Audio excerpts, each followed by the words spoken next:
Powered by the Montana Television Network.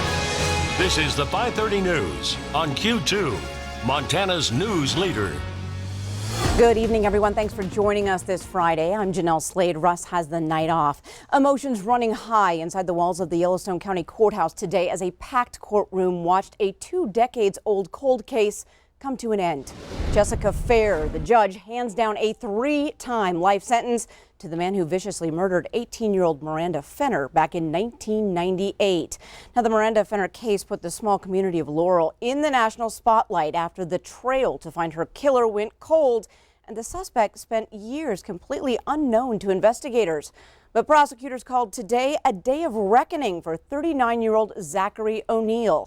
Q2's Andrea Lutz was in the courtroom this morning where the Fenner family addressed ONeal, explicitly telling him he's not forgiven. Stiff words in court for Zachary ONeal. You are a vicious monster. I'd like to wish you heartache and misery. The man responsible for the brutal murder of a young Miranda Fenner. He appeared in court not in a jail-issued jumpsuit, but instead in slacks and a collared shirt, but still shackled. It's a day of reckoning for a vicious monster. The state asking that ONeal be permanently removed from society, and the Fenner family making it clear forgiveness will not be extended to Zachary ONeal. You, Zach ONeal, deserve every horrible thing that comes your way. There is no forgiveness in my soul and no remorse for my thoughts. Miranda's dad crippled with grief and emotion on the stand, while pictures of his girl play out on the monitors of the courtroom. You ruined my life, you ruined my son's life. But also in court, those pleading for ONeal too. His dad and sister, and his pastor, who says Zach is now doing God's work in jail. I know that Zach's life has changed. He is sharing those changes with others in jail. And his defense attorney saying she's proud ONeal had the courage to come forward and confess. But he never wavered. He did not walk back his story, he added to it. 3 life sentences for Fenner's life and the attempted murder and rape of another woman, something Judge Jessica Fair said Billings and Laurel can never forget.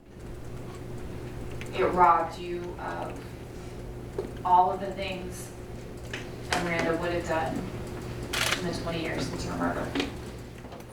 In Billings, Andrea Lutz, MTN News. ONeal will be designated as a level 3 high-risk violent sexual offender, which means he will not benefit from treatment.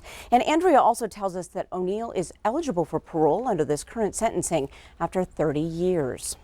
Well, a win for the Keystone XL pipeline developers at the Nebraska Supreme Court today. The court affirmed the approval of the route through Nebraska, one of the final hurdles for TC Energy. The pipeline was first proposed more than 10 years ago and, if built, would deliver oil from Alberta, Canada through eastern Montana and eventually to a hub in Nebraska. But opponents vow this fight is not over. Conservation groups like the Sierra Club expressed disappointment in today's ruling, but said it will continue to oppose the construction. TC Energy, formerly known as TransCanada, has already said it will miss the 2019 construction season. Well, the aftermath obvious after last night's storm barreled through Billings and surrounding communities. Q2's Zoe Zandora has the latest on that damage and the power outages that left thousands in the dark.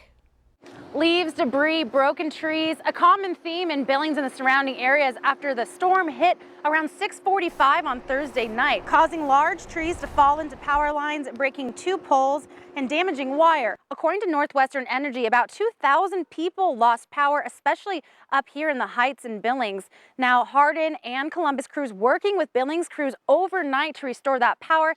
At around 5:30 a.m., they were able to restore most people's power. Yellowstone Valley Electric worked overnight in Shepherd and in the Blue Creek area to restore their power. In Billings, Zoe Zandora, MTN News. Thanks so much, Zoe. Now, Bob, that storm moved in fast and didn't stick around very long, but it did cause a lot of problems. Oh, yeah, it was a nightmare. And of course, we knew it was going to be a wild night last night because we knew our thunderstorm outlook said we were going to probably see basically severe thunderstorms in much of south, central, and eastern Montana last night. So here's the way the storm looked on the Doppler radar at 6:30 last night. You'll notice it didn't look that bad. It was kind of benign. So then all of a sudden the storm moves into the warm moist air here in Yellowstone County, and then by about 6:45 it starts making its way into the Billings area. Then by about 7 o'clock, look at this, it just really starts getting big, and you see the hail already starting to develop. And now we're starting to see heavy showers and thunderstorms by 7:02, and then by the time 7:30 gets here, the whole storm continues to just really start making its way across much of the northern heights. Even had a couple of rotation clouds, maybe a possibility of a couple of funnel clouds starting to begin in that area. And so that's the way things were shaping up. Then as far as the hail tracks, take a look at this. This is the way it looked. The hail track went right through the heights and right on in towards Shepherd. Some of the bigger hailstones ranged anywhere from about ping pong ball size hail all the way down to about maybe pea size hail across the region. So it was a wild and woolly night last night. Tonight, maybe not quite as bad. We do have a thunderstorm watch across northern Wyoming. We'll talk more about that in a few more minutes. All right, thanks so much, Bob. Well, if last night's late in the season thunderstorm has you wondering what the coming winter will look like, we may have some answers for you. Q2's Rob Griggs gives us a sneak peek of the newly released 2020 Old Farmer's Almanac.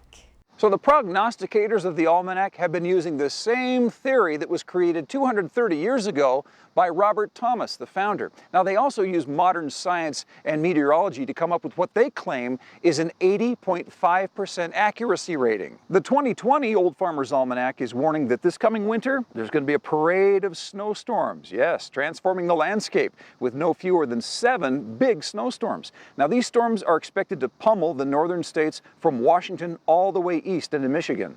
Interestingly, the Farmer's Almanac is claiming that this coming winter is going to be just like last winter. Okay, fair enough, but how did the Old Farmer's Almanac do with last winter's forecast? In Montana and Wyoming, warm and dry out east, somewhat snowy out west? No, not really.